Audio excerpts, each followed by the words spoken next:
It gives me great pleasure to welcome to our show for the first time Texas Willie Nelson. Willie, welcome to the show. Thank you, Ralph. It's good to be here.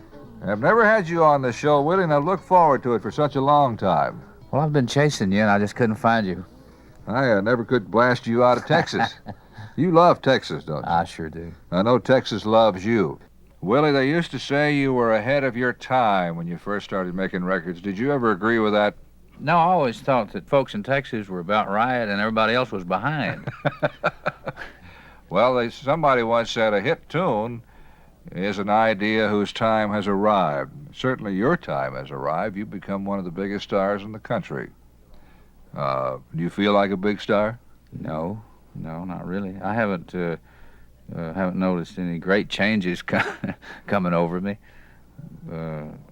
You haven't looked at your album covers lately, have you?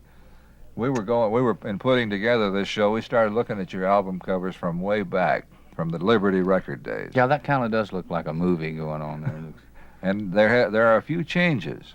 Yeah, there was some. Went through the turtleneck stage and went through the Nehru. You remember the Nehru suits Yes. that were the rage for a while? And then I got into the blue jeans and tennis shoe stage, which, much to Nudi's dismay, I enjoy very much, and they're very comfortable. Now, Nudie, of course, is the Western tailor who makes the beautiful suits with all the rhinestones and so forth. And if he had to depend on you, he'd go broke, wouldn't he? He really would. He wouldn't sell a suit.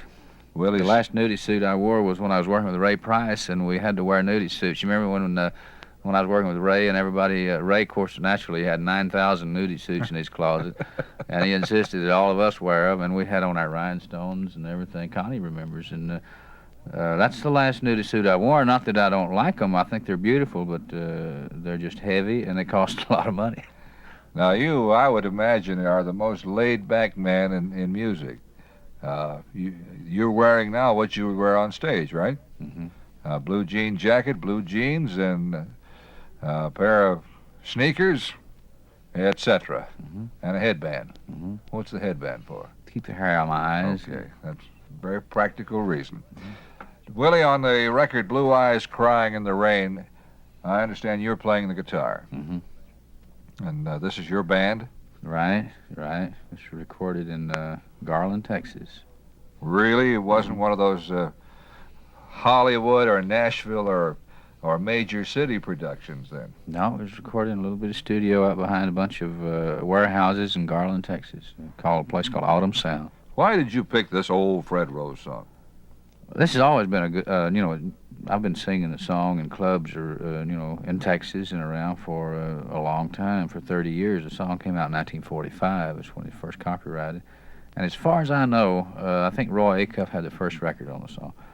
But Minnie Pearl told me the other night that when she came to Nashville, that this song was popular when she came here, and this was one of her favorite songs when she came to Nashville. So around 1945, this was a popular song, and I've been singing it ever since. Not every night because I don't sing any song every night, but this one, when I was putting together the Red-Headed Stranger album, I needed a song that would say exactly what Blue Eyes Crying in the Rain says to go in this one slot in the album.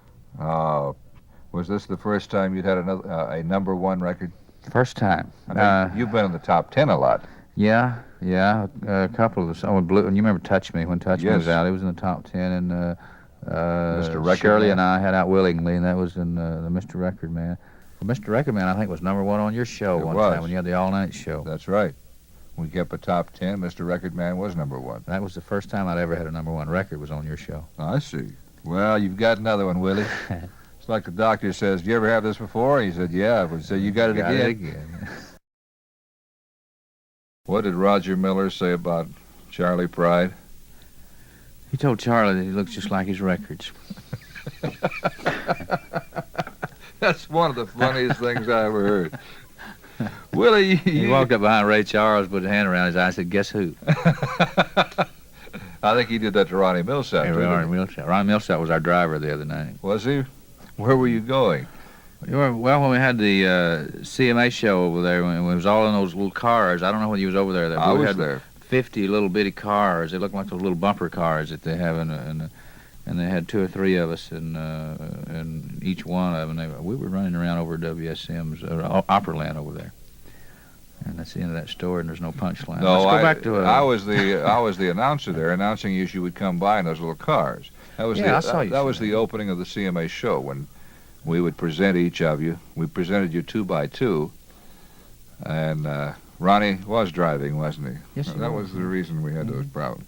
Wasn't that what Hank Snow told Farron Young? You remember that story when No. they were in Canada, and of course.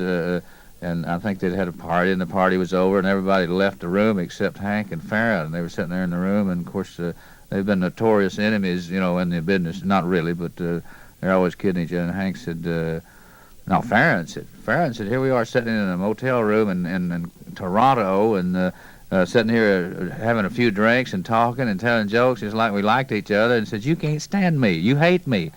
And Hank said, Farron, I'll say hello. Willie, you have been referred to as the cosmic cowboy. What does that mean? I don't know whether that means I'm higher than the other cowboys or not. But, I really don't know what it means. As far as I don't care much for labels anyway.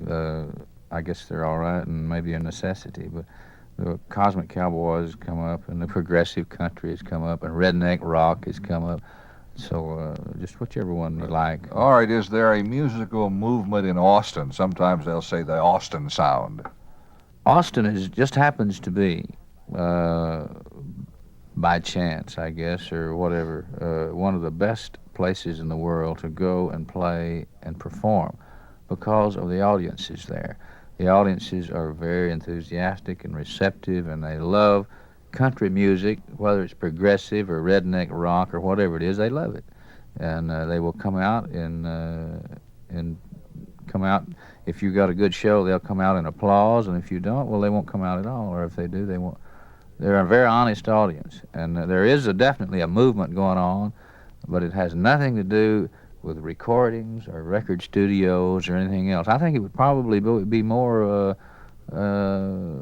related to a place like Las Vegas, where there are a lot of places who have performers appearing, and there are good performers, and Austin is not really that big a town, so you can come to Austin and see the best talent in the world, and just by walking around and or driving around to some of the nice clubs in town. Are there a lot of some of the nightclubs there? joints.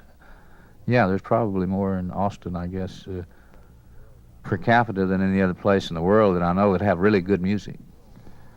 Now, Willie, I presume you at least are given credit for the movement, this Austin, Texas movement. Do you think you're the leader of some sort of movement? No, I don't think so. I just happened to be there, and I saw what was going on, and I joined those people down there. I wanted a good audience, too, so I started singing what I'm singing and doing what I'm doing in front of that audience, and it's grown from there. But I didn't start it. It was there when I came there. Jerry Jeff Walker was in town before I ever got there. Now, Jerry Jeff is from that area, isn't he? He's there. He's from there now. He's originally a New York boy that moved to Texas, but he and Ray Wiley Hubbard and Kenneth Threadgill and there's Rusty Weir, and there's a lot of Michael Murphy. Michael Murphy and Freddie Fender. There's a lot of talent. Is Freddie in Fender Texas. from Austin? Freddie's from San Antonio, which is an hour's drive south of Austin. My guest is Willie Nelson. Willie, you used to be a disc jockey, didn't you? Mm-hmm. Where were you a disc jockey? Oh, several different places. I started at a little radio station down in Pleasant, Texas, down below San Antonio, about 30 miles.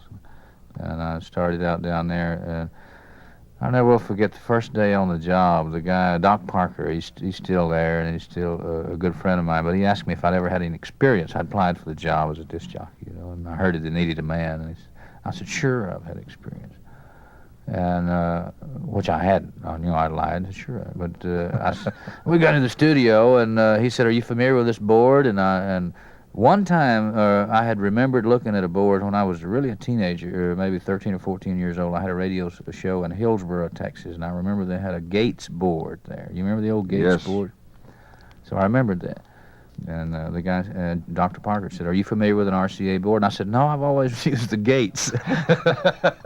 That's the only other one that I ever heard of. And so he said, "Well, I can show you how to use this one." So he taught me to use the board, and I learned to be a disc jockey. You weren't going to tell him. No. The board now, of course, is what a disc jockey uses to send the program out to you. It has the turntables, it controls the mics and so forth. And some of them are pretty complicated. Mm-hmm. But you had on-the-job training then. Oh yes, the doctor taught me how to use it, and he went into the studio and then it come time for the news, and he wanted me to read the news. So I read a 15-minute newscast. My first day on the air was 15 minutes, and then he gave me a commercial to read, which was the Pleasanton Pharmacy, whose pharmaceutical department accurately and precisely fills your doctor's prescription, right in the middle of a 15-minute newscast. So it took me about 35 minutes to get through that 15-minute newscast. And he knew when the show was over that I hadn't really done a lot of work around a radio station. How long did you keep that job? About a year. So you did get some on-the-job training. How long were you a disc jockey? About 7 years.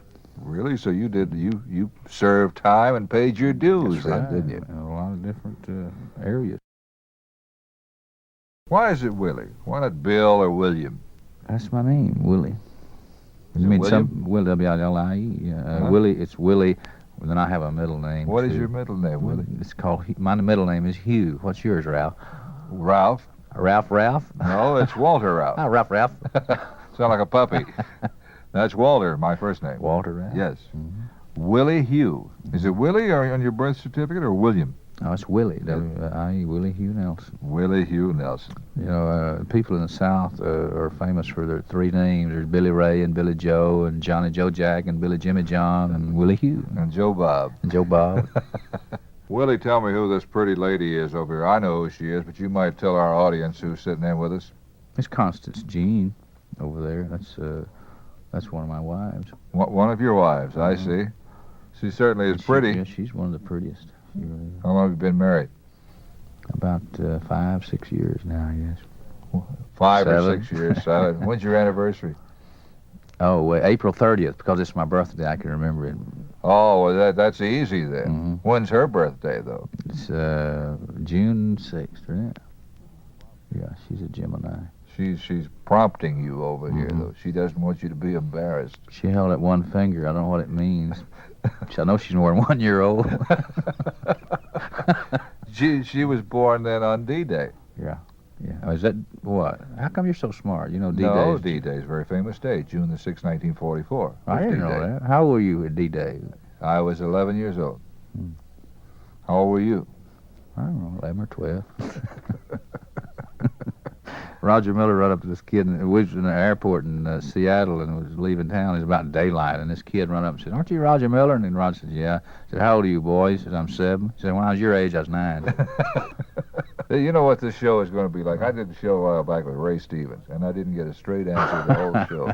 Oh, tell me the story about Ray Stevens and Webb Pierce. Now, I'm away now. I'm far away down south, and I want to hear what All right, the rumors. They live across the street from one another, and they live in a very I won't say secluded area, but it's an area of where there are very expensive homes. Webb refers to it as Hillbilly Hollywood. I'm trying to be fair to both, because Ray, when he was on the show, didn't want to talk about it much. But Webb allows tourists to come to his house, and tour buses clutter the streets. And he has proposed that he build an off-ramp area or place for them to park there along that street. Ray says that they're invading his privacy, so they've had a little go. On this show, Ray said, though, he tossed it off. He said, Webb is trying to build a bus station across the street. He said, if he does, he said, I'm going to put up a Shell station and sell him gas. I heard Webb said that Ray shouldn't have moved across the street from the start. Let me move. People used to always say, and I mentioned this before, Willie Nelson, a lot of people would say he's ahead of his time, and yet they were digging all the things you were writing. They were digging by other people. Funny how the time slips away. Hello, Walls. Crazy by Patsy Cline. Nightlife by Ray Price. What else do you write for Ray Price?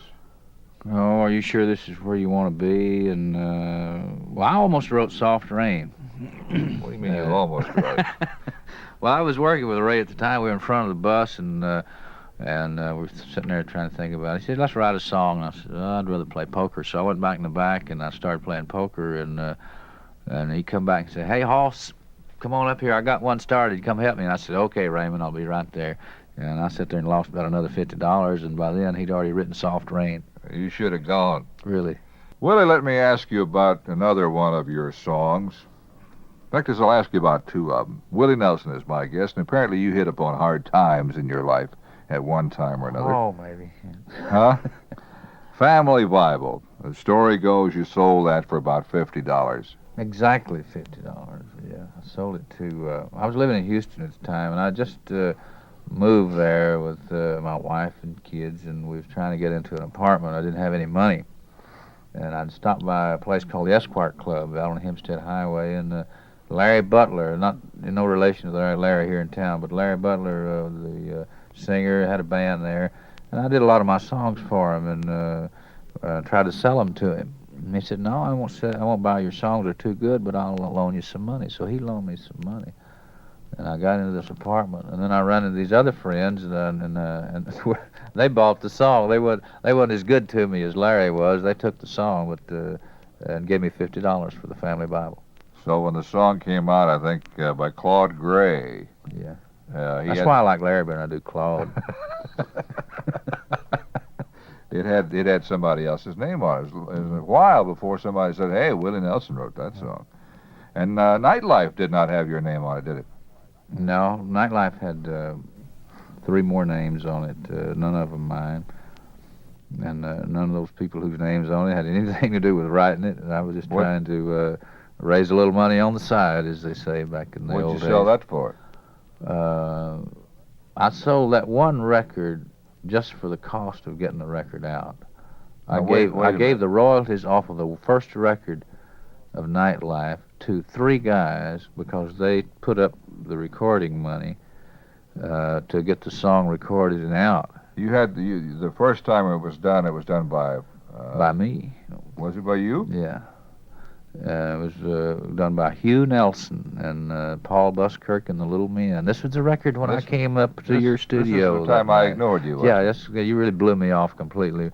But you had a room full of people, and of course I hated you for years. But I had this record, Nightlife, in my little chubby little hand in that night. And so, to get it on records, I had to give up. I did. I gave up the rights to the writing part of it. And I had to change my name to record it because I was already recording under another label, under another name. So I had to change my name to Hugh Nelson to get to record. You were already making records as Willie Nelson? Yeah. Someplace? Yeah, for Pappy Daly down in Houston. Willie, is there a way, if a songwriter sells one of his songs, is there a way other than buying it back to ever get it back? Yeah.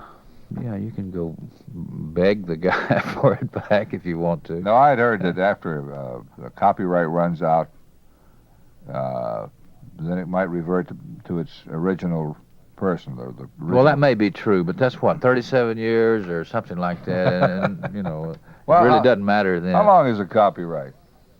I think it's 37 years. 18 or 37. Which is quite a distance. You never handled the paperwork with your songs, do you? Hank Cochran always handled that for me. No wonder he screwed up. My guest this week is Willie Nelson. Willie, where in the world is Dripping Springs, Texas? Dripping Springs is west of Austin, about, I guess, 20 miles. Is this was the location of your first 4th of July picnic, wasn't it? Where do you have it now? Well, each time has been a different location. It seems like we have to keep moving on each time. See. And the first year was Dripping Springs. The second year was in College Station, Bryan College Station, and this year was at Liberty Hill, Texas.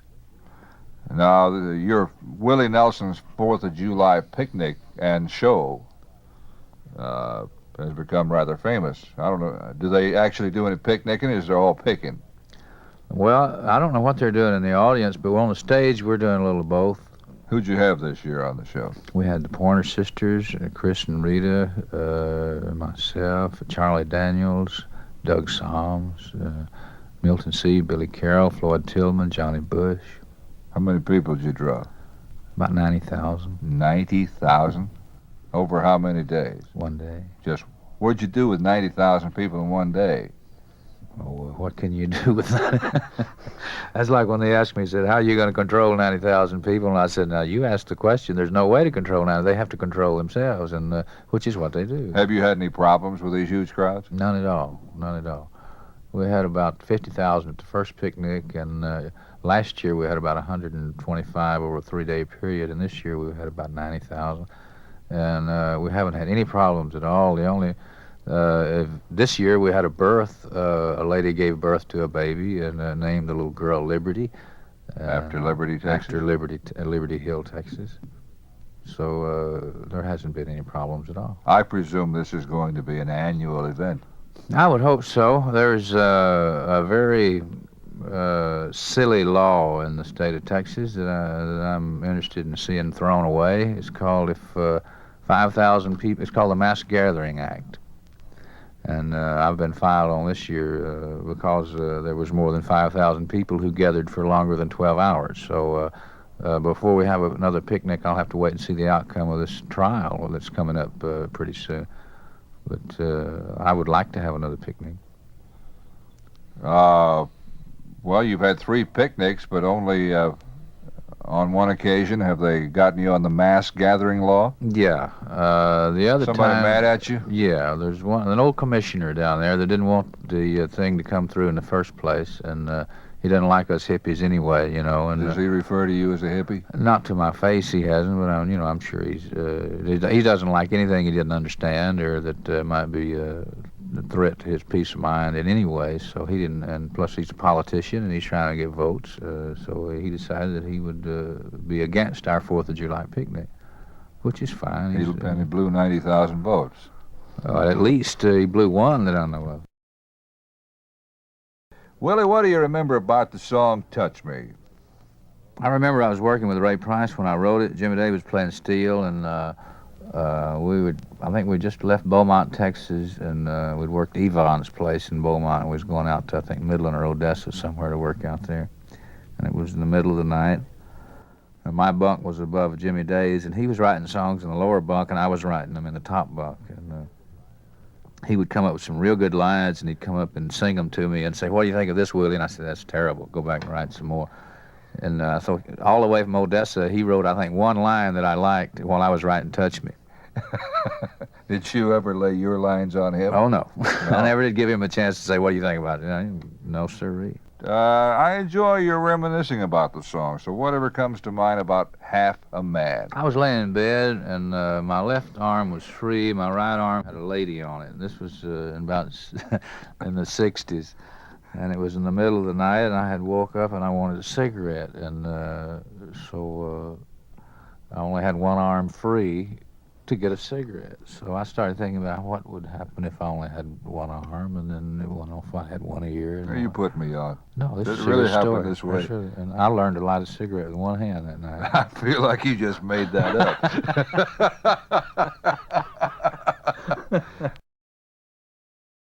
Funny how time slips away. What do you remember about this song, Willie? This song has been recorded more times than any other song I've ever written. And about an average of once a month since it first came out, it's been recorded. You're kidding. And, of course, Billy Walker had the first record on it. And then Johnny Tillotson and Joe Hinton had records out on it that also were, released singles and were hits. And it's a hit again, I guess, by Norvell Felt. Is there a story that goes with that song? I remember when I wrote the song. I wrote 3 songs in the same week, and I was living out in Madison and in the same trailer house that Hank Cochran lived in when he first came to town. And he left with his wife and 3 kids, and I moved right in behind him with my wife and 3 kids. And it was $25 a week plus the oil bill, I remember. And I used to drive from the trailer park over to Pamper Music every day. It was on 2 Mile Pike, and it was about a 15-minute drive. And that week, on the way from there, I wrote Funny How Time Slips Away, and I wrote Crazy, and I wrote another song. I can't remember which one it was, but anyway, I had 3 songs in 1 week. Since you brought up those days in Madison and Goodlettsville, Willie, there was a little house out back of the Pamper Music Company. Mm-hmm. And didn't you in this little house with one room, write hello walls? Yeah, Hank missed out on that one. You remember that story that when Hank was out there with me and there was no windows? There's one window in there. There's no telephone.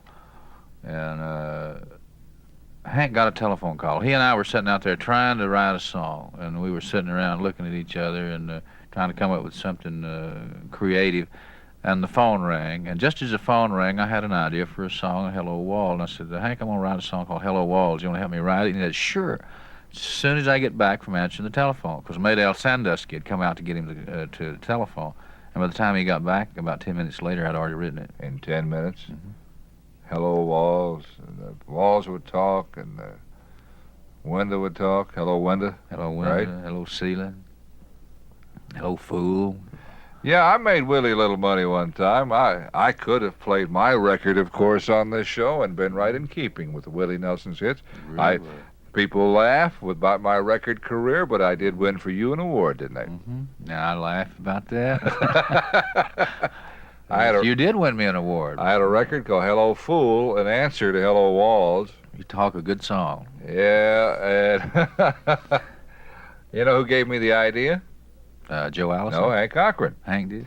Hank met a little guy at the back of the Opry, and he had written the words to Hello Fool down on a grocery sack.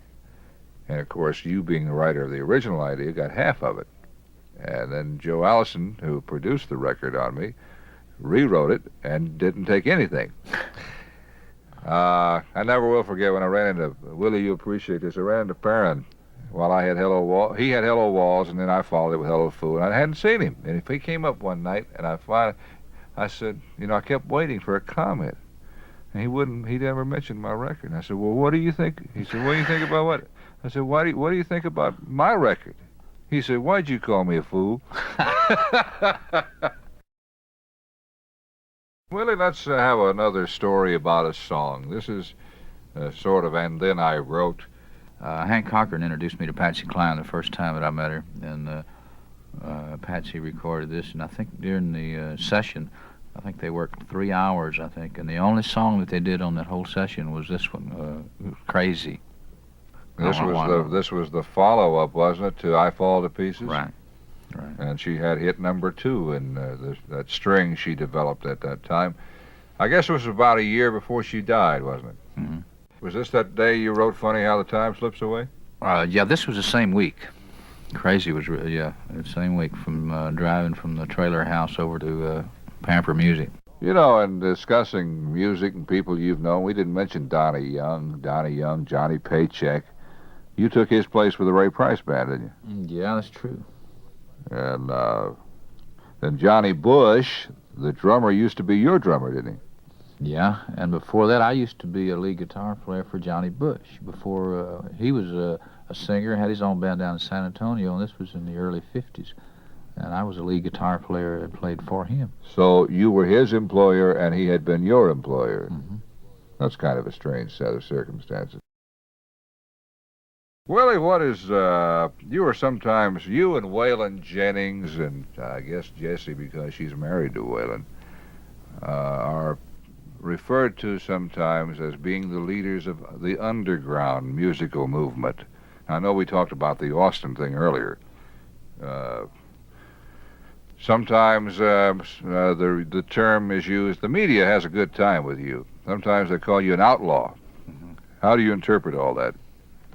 I don't pay a lot of attention to it, and actually I'm glad they're writing about me, but there's so many different labels come up that I really don't pay any attention to a lot of them. The word progressive country has been used a lot, and I did have something I'd like to say about that. I think the word progressive probably applies more to the listener than it does to the music itself, because if you can sit and listen to a country song, and if the singer has long hair or if he has a beard and it doesn't offend you, then I would say you were a progressive listener. You have progressed. Right.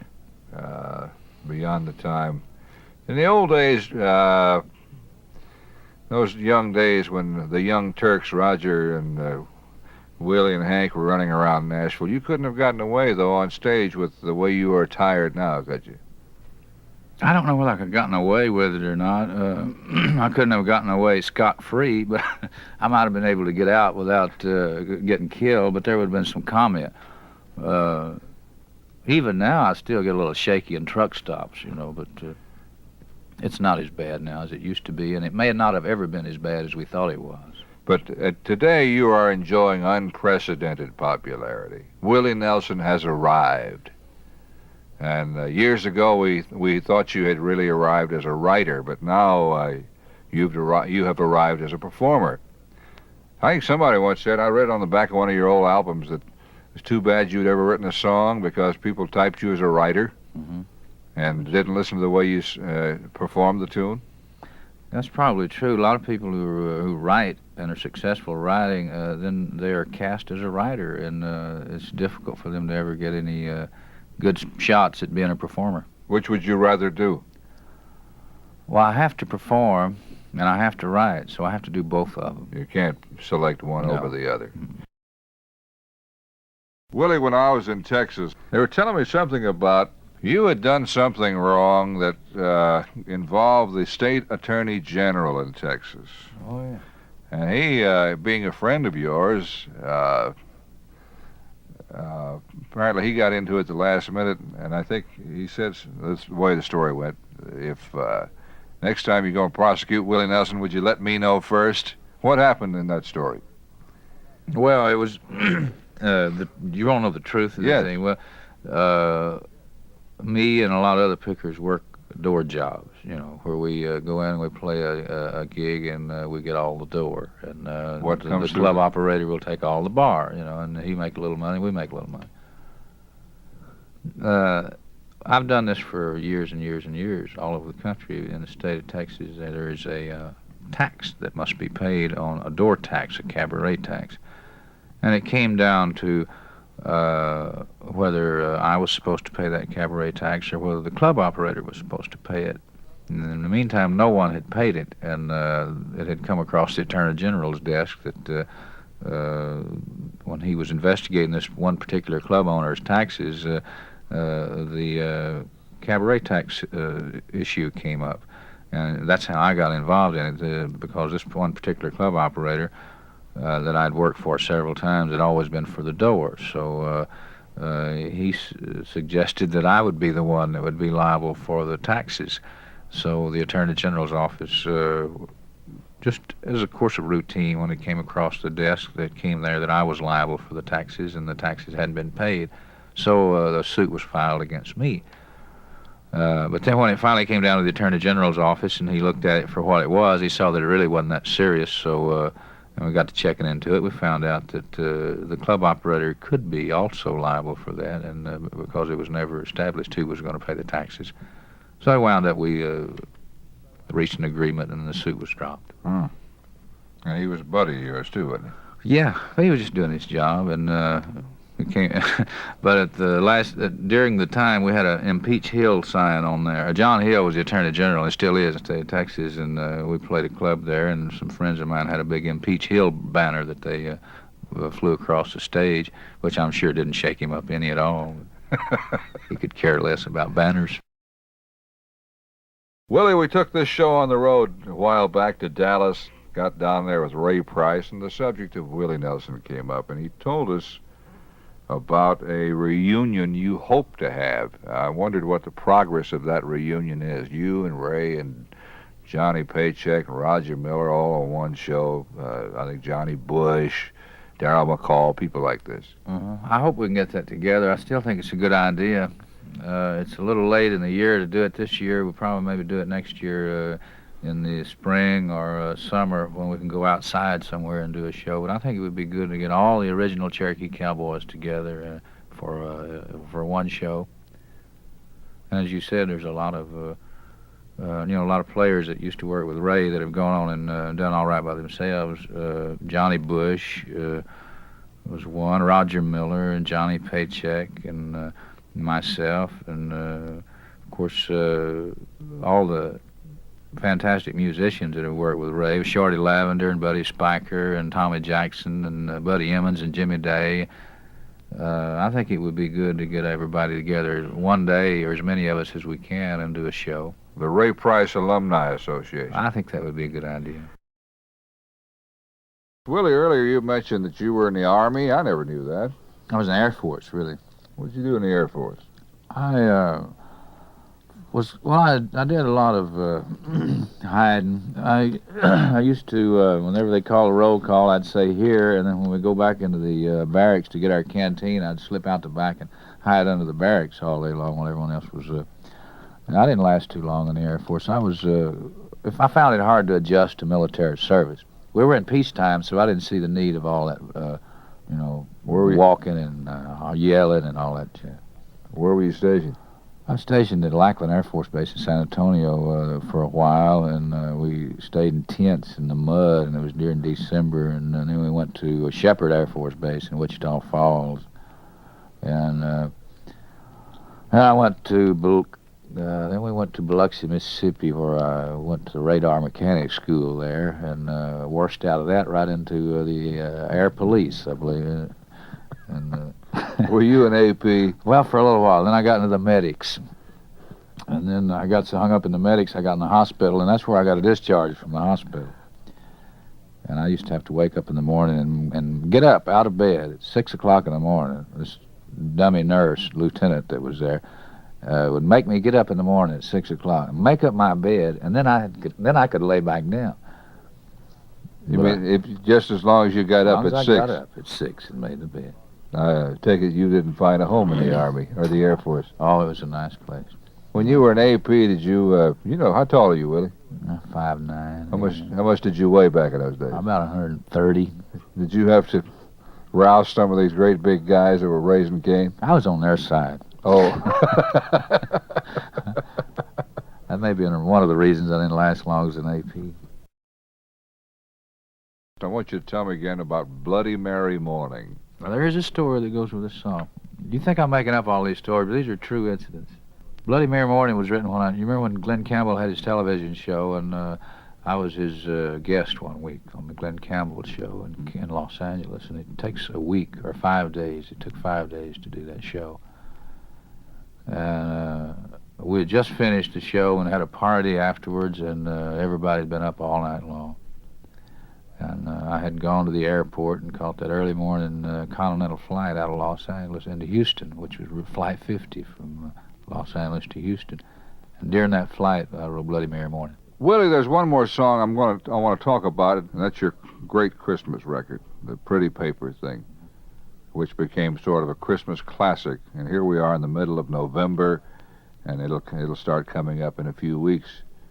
Anything you want to say about Pretty Paper? Did you write that when you were sad? No, not really. I don't remember being that sad. It was written about a particular guy that used to hang around on the street corner in Fort Worth, Texas, when I was living in Fort Worth. And this guy had no arms, he had his arm, but he had no legs. Instead of, he couldn't walk, and his legs were cut off or amputated about the thigh, and he got around on roller skates. And he would help himself along the sidewalk on roller skates, and he would sell pencils and what have you on the street corner there in Fort Worth, Texas. And I've been watching him for years, and one day the idea came to me to write a song about him, Pretty Paper, about a guy selling paper and pencils on the street corner. Pretty Ribbons of Blue. Pretty Paper, Pretty Ribbons of Blue. That's a great song. You mentioned earlier that your sister was playing piano on a record we played. Is she playing your band? Yeah, she's a regular member. She, of course, we started out playing in our little family band together when we were all young, and then she married, and I went away, and we were apart from each other for a long time, and she played occasionally, but she's been back with me regularly now for a couple of years. Are you from a show business family? Well, yeah, show business, or I don't know. We're musically inclined family. We've played all our lives, and in one aspect of music or another, either nightclubs or schoolhouses or one thing or another. But where was this? In Texas, and the fair. Was this how your mother and daddy made a living? No, my dad was a mechanic, Ford mechanic, and he just retired a few years ago. And he did have a band, and he still has a band. He still plays with a band. In fact, him and some of the old Bob Wills, ex-Bob Wills Playboys are together now, and they have them a little band down in Texas. And my dad is playing bass with these guys. Oh, Jesse Ashlock and Al Strickland, some of those people down there. And he also runs a pool. I have a pool hall in Austin, and my dad runs the pool hall. So he's very much involved with music still, and he loves it. what do you call that pool hall? The Willie Nelson? Willie's pool. Willie's pool. Had to be. Willie, what's going to happen to you in the upcoming months, or perhaps in '76? You going to be seen on any major television shows? There's not anything set. If something good comes along, naturally, I wouldn't turn it down. What will be the follow-up to Blue Eyes Crying in the Rain? Do you have any idea about that yet? No, I don't. It's we've got it narrowed down to a couple of numbers. It's going to be another single out of the album, probably the title song, "Red-Headed Stranger." Fred Rose somewhere is probably listening and very, very happy that the world is still into his music. I hope he's listening because he wrote a good song.